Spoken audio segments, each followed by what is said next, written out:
Hello everyone, কেমন আছো তোমরা সবাই? আজকে তোমাদের সঙ্গে আমি একটা মিনি ভ্লগ শেয়ার করছি। আজকে বিকেলবেলায় চলে গিয়েছিলাম আমাদের পাড়াতেই গোপীনাথের মেলা বসেছিল সেখান থেকে ঠাকুর দর্শন করে আমি আর বোন চলে গিয়েছিলাম একটু হাঁটতে। আর এই মন্দিরটা আমাদের পাড়ারই একটা বহু পুরনো মন্দির। এখানে দোল পূর্ণিমায় উৎসব হয়। তারপরে আমরা চলে গিয়েছিলাম একটা দোকানে কিছু ফুল গাছ কিনবো বলে। তো দোকানের কাকুটা ছিল না দোকানে, আমাদের অনেকক্ষণ ওয়েট করতে হয়েছিল। আর ঠিক এই দোকানটার অপোজিট সাইডেই ছিল একটা রেস্টুরেন্ট, কিন্তু কপাল খারাপ হলে যা হয়, আজকে ছিল শনিবার, তাই আমরা কিছুই খেতে পারিনি। তাই অবশেষে দোকানের কাকুটা এলে পরে আমরা কিছু ফুল গাছ কিনলাম। তারপর সেগুলো নিয়ে কিছু না খেয়েই বাড়ি চলে এসেছিলাম।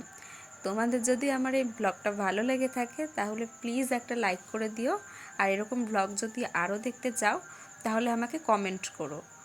আর প্লিজ চ্যানেলটা সাবস্ক্রাইব করে আমায় সাপোর্ট করো।